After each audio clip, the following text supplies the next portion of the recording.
Assalamualaikum warahmatullahi wabarakatuh. Apa kabar semuanya para perintis, pioneer ya di seluruh negara ya, termasuk di dunia, pokoknya semua negara teman-teman ya. Terutama mungkin khususnya untuk orang-orang Indonesia. Halo, apa kabar? Ya, plus 62 Bapak Ibu.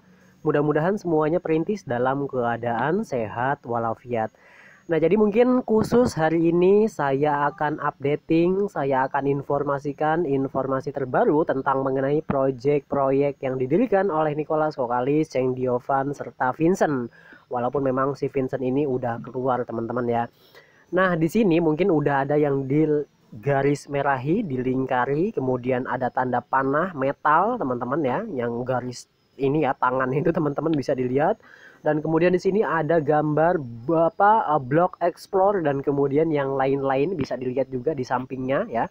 Di sini teman-teman itu ada pMainet, ada juga mungkin pBrowser, dan di sini ada saya lingkari juga yaitu ada Pi, dan kemudian yang satunya yaitu pBrowser ya teman-teman ya. Oke, jadi yang pertama kali ini. Nah, jadi buat teman-teman semua tentunya di bagian ini ya khusus buat plus 62 yang bisanya nyinyir. Jadi video ini video kepaksa teman-teman ya. Jadi saya bikin video ini kepaksa ya. Ya, kenapa? Sebab mungkin sebelumnya saya itu jarang banget upload tentang mengenai Pi. Kenapa? Nggak usah dibahas lagi ya. Pi Network ini project yang merupakan project yang sangat bagus ya, yang sangat baik, dan tentunya itu nggak usah dibahas. Sebab apa?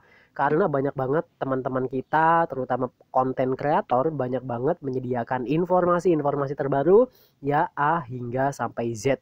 Ya, baik itu mungkin dalam segi apapun itu teman-teman ya, banyak banget teman-teman kita yang sudah updating informasi tentang mengenai project yang satu ini.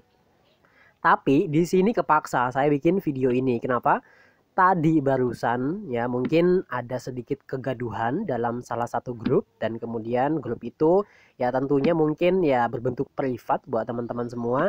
Ada salah satu plus 62 yang ujung-ujungnya nyinyir tentang mengenai proyek yang satu ini.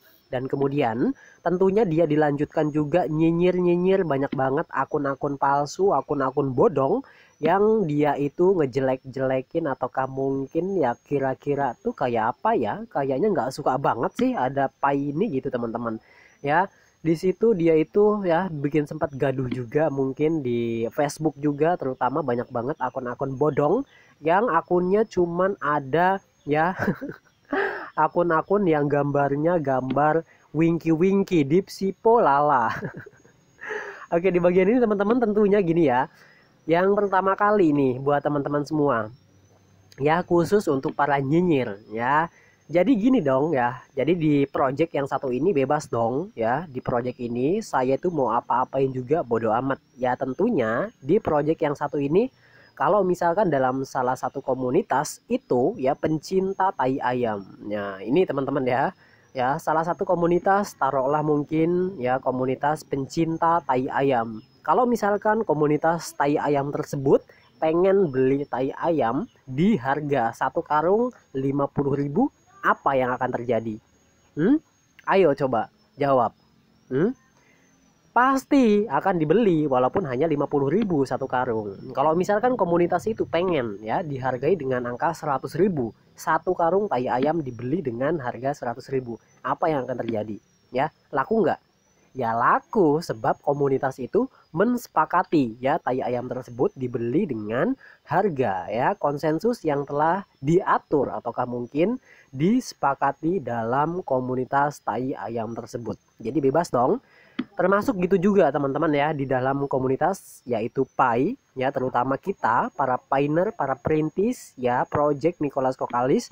Kalau misalkan token Pi itu kita sepakati di harga ya misalkan taruh 100 USD, apa yang akan terjadi? Hah? Dibeli nggak? Ya, dipakai nggak? Pasti dong. Ya, siapa kamu? Jadi hidup ini teman-teman yaitu dunia kamu, dan kemudian ini dunia saya, dan kemudian dunia lain yaitu dunia kamu.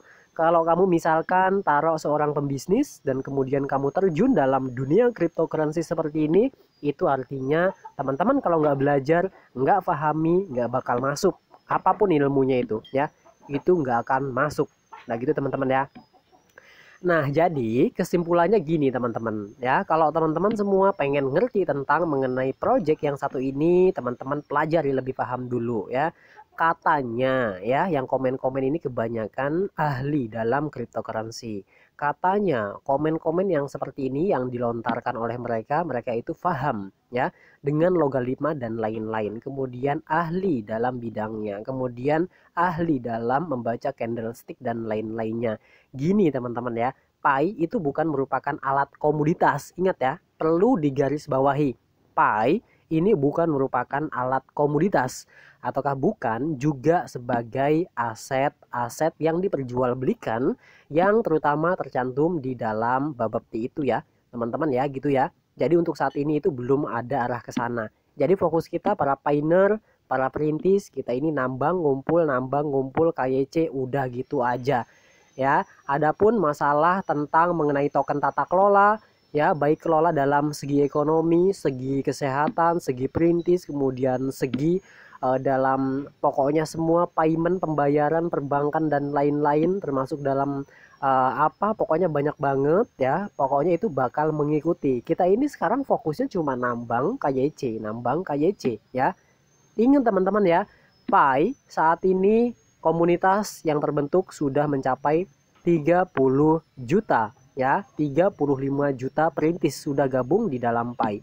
Itu artinya kalau misalkan kita bandingkan dengan ya komunitas yang ada di luaran sana, apalagi kita bandingkan dengan node, supernode dan lain-lain, itu otomatis lebih banyak di Pi. Itu artinya apa? Pi Network saat ini pemegang komunitas dalam kripto terbesar. Kemudian tentunya buat teman-teman semua di sini pun ada yang ribut tentang mengenai ini. Ya, mungkin orang-orang cerdas, mungkin orang-orang yang sekiranya dia kayaknya pinter ahli dalam cryptocurrency. Sempat juga saya simak untuk komenan mereka. Dia bilang ya, katanya dia itu ahli lah dalam ini itu segala macam. Kalau menurut saya bodoh amat ya. Ya bodoh amat, itu dunia mereka. Ini beda lagi kalau ini dunia saya. Yang mereka sebutkan, yang mereka jelaskan bahwasannya menurut dia ya cryptocurrency apalagi untuk Pi dia memiliki blockchain sendiri. Itu artinya apa? Yaitu dia merupakan salah satu koin. Dan kemudian yang satunya dia bilang juga, dia bilang itu Pi sebagai token tata kelola ataukah mungkin token lah. Jadi koin itu dengan token beda teman-teman ya. Kalau koin dia memiliki blockchain, dan kemudian kalau token dia itu tidak memiliki blockchain alias nempong di jaringan-jaringan ya, seperti pelayanan kayak Binance, kemudian Ethereum, pokoknya banyak banget ya teman-teman ya. Teman-teman dapat belajar di sana ya. Jadi kayak gitu bedanya antara token, kemudian bedanya juga dengan antara koin tersebut. Nah, di sini saya perlu garis bawahi buat para pioner, jangan hari ini itu nggak usah ya, nggak usah adu argumen ya, nggak usah adu argumen, kemudian juga nggak usah adu omongan tentang mengenai siapa yang paling pinter, kemudian juga siapa yang paling benar, itu nggak usah teman-teman ya. Tetap aja para pioner itu bersatu, kemudian kita galang teman-teman ya. Kita harus edukasi mereka juga nih, jangan sampai nanti simpang siur beritanya tentang mengenai edukasi token apa koin, koin apa token gitu kan ya. Itu nggak usah, kita nggak usah ribut ya. Fokus kita hari ini cuma nambang KYC, nambang KYC edukasi, nambang KYC edukasi, udah gitu aja ya. Nggak usah kebanyakan argumen, nggak usah kebanyakan adu-adu yang lainnya lah. Dan kemudian mungkin kalau misalkan dalam salah satu komunitas ada yang nggak sepaham, kemudian juga nggak ada yang sepemikiran dengan kita, nggak usah dianggap. Udahlah, mungkin hal-hal seperti itu pasti ada aja teman-teman ya. Dan berikutnya nih buat teman-teman semua, di sini sudah saya lingkari di bagian ini, dan kemudian tanda tangan panah itu sudah saya lingkari lagi. Di situ ada welcome the Pi browser, kemudian juga ada Pi Miner, kemudian juga ada Pi Explore. Nah, khususnya mungkin ya, saya kepaksa bikin video ini karena saya lihat komenan-komenan yang ribut barusan di Facebook, kemudian juga di yaitu grup salah satu WhatsApp. Ya, Dia bilang tentang mengenai masalah token atau yang lain-lainnya. Nah, mereka mengklaim bahwa diri mereka itu paling pintar, kemudian apa ya, kayaknya diri mereka itu paling benar, kemudian diri mereka itu paling wah banget gitu kan ya, apalagi dalam cryptocurrency seperti ini. Nah, gini Bang, halo Bang, apa kabar Bang? Nih, khusus untuk para pioneer ya, teman-teman semua fokus nambang, fokus KYC aja teman-teman ya, nggak usah mikir-mikir yang lain. Dan kemudian khusus juga nih buat teman-teman yang lain. Ya, kalau misalkan kita berbicara Pi, berarti kita berbicara itu bukan berbicara Indonesia sentris, bukan plus 62, bukan cuma orang-orang Indonesia. Kita berbicara Pi, kita berbicara global, ya, termasuk Malaysia, Singapura, Kamboja, Taiwan, bahkan semuanya negara, ya, termasuk China, bahkan Amerika Serikat sekalipun. Pokoknya 210 negara kita ini berbicara ya global sentris ya teman-teman, bukan berbicara Indonesia sentris ya. Jadi teman-teman semua ingat ya, kita berbicara Pi bukan berbicara itu, melainkan kita ini berbicara keseluruhan negara. Lah kalau misalkan ada yang nyinyir ya, apalagi plus 62 yang ngaku-ngakunya pinter ya, yang ngaku-ngakunya pinter, lah kamu tuh siapa gitu kan ya, kamu itu siapa sih gitu ya, cuman plus 62 orang Indonesia ngomongin masalah itu, walah anggap aja ujung kuku teman-teman ya. Ujung kuku udah nggak usah dianggap ya orang-orang kayak gitu tuh. Jadi intinya gitu aja teman-teman ya. Kita berbicara Pi, kita berbicara berarti global sentris, bukan berbicara untuk ya Indonesia sentris. Ingat itu yang pertama. Ya khusus orang-orang yang ngeklaim bahwa dirinya pintar. Kemudian yang kedua tentang mengenai masalah token, dan yang satunya lagi itu mau koin mau apalah bodo amat, yang pentingnya blockchain gitu. Intinya gini teman-teman ya, teman-teman semua ingat teman-teman ya, jadi white paper itu dibentuk pada tahun 2018 dan kemudian versi beta itu didirikan atau mungkin dibentuk, diupload itu pada tahun 2019. Hingga saat ini kita masih ya berpegang teguh ke dalam kertas putih tersebut. Di situ sudah dijelaskan teman-teman ya, sudah dijelaskan. Nah, di dalam kertas putihnya disebut bahwa Pi ini merupakan salah satu token tata kelola ya. Ingat ya, Pi itu bukan merupakan salah satu komoditi yang diperjualbelikan harganya naik turun dan lain-lain, melainkan Pi itu sebagai token tata kelola yang dia memiliki salah satu block explore.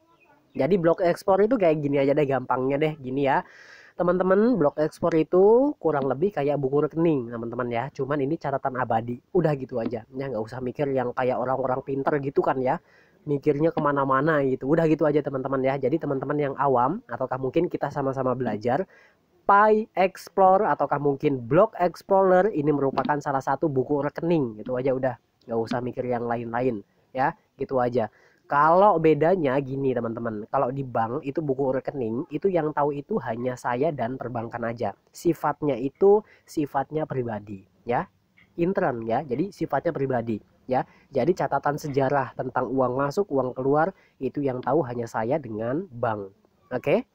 Nah, kemudian kalau di Pi Block Explore ini itu catatan sejarahnya ini bisa di tracking, bisa dilihat ya oleh seluruh komunitas yang telah bergabung di Pi. Sama aja, dia itu buku rekening ya, keluar uang masuk. Cuman bedanya gini, kalau di bank ketahuan namanya, kalau di Pi Block Explore ini nggak ketahuan namanya, tapi bisa di tracking kemana aja teman-teman. Nah, kemudian siapa yang punya kendali? Yaitu AML tadi ya, kita ini kan nambang harus KYC.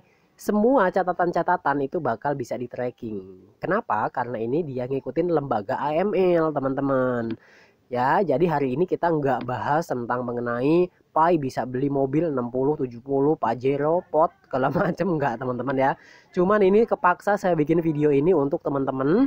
Ya, tadi saya barusan ngeliat video ataukah mungkin yang lain-lain yang dia singgung-singgung, kemudian dia updating di Facebook, kemudian bikin gaduh juga di grup, termasuk grup saya, mengesalkan banget. Jadi kayak gitu, kepaksa saya bikin video ini. Gitu ya teman-teman ya, jadi paham ya.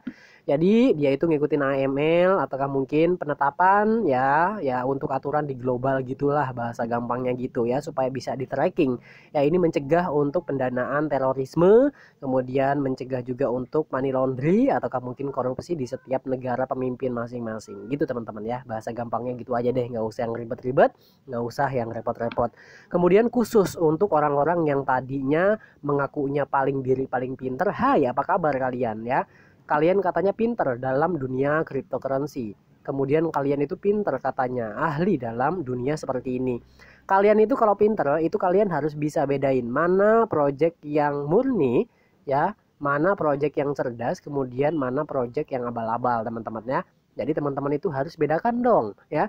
Pi ini bukan bukan alat komoditi yang kayak gitu teman-teman ya, melainkan Pi ini sebagai mata uang digital ya, token tata kelola. Artinya ini itu bisa dijadikan ya sebagai mata uang digital ya, token tata kelola ya. Jadi kelola mau ngelola apa aja deh terserah ya. Mau ngelola Pi Network itu untuk pembayaran bisa nggak? Bisa. Pi dikelola sebagai yang lain-lain, contohnya mungkin ya support dalam dunia kesehatan bisa nggak? Bisa dong ya, kan token tata kelola bebas dong ya, tergantung ekosistem itu tadi mau ngelola apa aja demi kemajuan Pi ya. Oleh sebab itu dia itu minta umpan balik ya. Umpan balik itu maksudnya supaya apa? Kita ini mau bisnis apa teman-teman? Kita ditanya loh sama si Pai ini, sama si Nicholas Kokalis ini, hey kalian ya, kalian mau bisnis apa? Ajuin dong ke saya. Nah kalian tinggal bikin aja proposalnya. Kalian mau bisnis apa teman-teman Pai? Ya kalian pengen bisnis ini segala macam, udah ajuin ke Nicholas Kokalis. Kalau misalkan disetujui, ya tentunya buat teman-teman semua langsung aja ya ajuin tuh proposalnya. Kalau disetujui lanjutin. Udah gitu aja teman-teman ya. Gampang kan? Ya udah gitu. Jadi kalian yang ngakunya klaim segala macem, ya kalian ya parah banget jadi kalian. Oke deh, kita mungkin ini videonya agak panjang. Ini soalnya jengkel banget, jengkel banget ya. Di bagian ini mungkin ya ini itu buku rekening, udah gitu aja teman-teman ya. Ya jadi untuk si Pi Browser ini buku rekening aja, anggap aja kayak gitu deh gitu. Ini fungsinya KYC untuk yaitu memenuhi standar AML ya, mencegah terorisme, pendanaan gelap alias bisa di tracking gitu aja deh gitu teman-teman ya. Kemudian MiniPay ini itu ya dia itu aplikasi yang bisa diakses dengan menggunakan web gitu. Nanti fungsinya itu untuk node dan kemudian super node ya. Ini nanti semuanya gabung. Dan kemudian brainstorm dan lain-lain ini itu proyek-proyek yang kira-kira ditanya tadi oleh Pai. Kalian mau bisnis apa? Ajuin aja. Nah, kalian bisa menggunakan ini. Itu kan ya. Jadi kemudian ini dompetnya. Dompetnya itu udah kayak dompet aja gitu ya. Masa teman-teman nggak tahu dompet? Dan kemudian di sini bagian ini nih ya, bagian chatting itu komunitas ya, komunitas nih. Ya, komunitas kalian bisa ngechat apa aja bebas ya. Dan kemudian ini di PayMainet, di PayMainet ini mungkin banyak banget teman-teman yang update. Teman-teman boleh cari informasi di sana ya tentang mengenai PayMainet yang satu ini ya. Kalian ya mau belanja apapun itu ya hari ini mungkin ada yang ngomong harga sekian sekian sekian, memang dia berbeda semua. Semuanya itu beda-beda, setiap negara itu beda-beda, komitmen itu beda-beda. Tetapi ketika nanti pas listing itu dia bakal meminta umpan balik di setiap masing-masing negara. Ya, kalian yang update tentang mengenai informasi bisa beli mobil segala macam, memang itu sudah menjadi token tata kelolanya. Ya, kalian mau beli misalkan belanja itu sudah jadi token tata kelolanya. Jadi kelola mau ngelola apa aja ya, mau beli pakai Pi, mau segala macam ya. Tapi kalau di Indonesia nanti mungkin ada aturan regulasi yang seharusnya kita harus ikuti ya, termasuk regulasi yang ada di Indonesia ini ya. Apakah kita boleh ya barter? Nggak, tentunya kalau beli dengan Pi itu nggak bisa, soalnya diatur oleh undang-undang mata uang yang rupiah, ataukah mungkin mata uang yang sah digunakan di Indonesia adalah rupiah. Nah kemudian di bagian ini buat teman-teman semua berikutnya nih, di sini ini nanti Pi ini kalau misalkan kita ini sudah pindah menjadi penambangan yaitu menggunakan node kemudian super node, pasti Pi ini nantinya ini jadi salah satu umpan yang paling kuat teman-teman ya. Jadi di sini itu nanti bisa di tab komunitas, jadi semua sorotan pengguna Pi explore bakal ya menuju ke salah satu Pi yang satu ini ya. Kemudian di dalam Pi browser ini ya, ini intinya ini merupakan salah satu web semantik, udah gitu aja. Kalau misalkan nggak tahu web semantik, itu web 3.0 ya. Jadi web itu ada 3 generasi. Web yang pertama itu koran teman-teman ya. Koran itu cuman bikin informasi, nggak bisa diapa-apain, cuman bisa baca doang. Kemudian sekarang ini kita ini ada di web 2.0. Jadi kayak Facebook, kita bikin status ada yang komen, itu ada feedback, namanya itu 2.0. Dan kemudian bedanya yang sekarang ya, terbesar itu hanya Pi browser ya, yaitu 3.0. Fungsinya apa? Nah, selain kita kasih tadi, yaitu bikin kayak koran gitu, tulis status, kemudian ada feedback, kemudian di sini pun ada pembayaran blockchain, teman-teman ya. Jadi kita ini bisa melakukan yang namanya apa ya, kayak intinya kayak metaverse gitu teman-teman ya. Nanti untuk masalah metaverse mungkin panjang banget itu kalau untuk masalah itu. Intinya gitu aja ya. Buat teman-teman semua, mudah-mudahan video ini sedikit dimengerti. Jadi kalian kalau misalkan pengen salah satu updating, teman-teman banyak banget updating di sana. Cuman ini video kepaksa yang saya bikin. Terima kasih buat teman-teman semua yang kalian mengaku pintar. Ya, berarti kalian luar biasa ya, luar biasa gobloknya. Terima kasih. Assalamualaikum warahmatullahi wabarakatuh.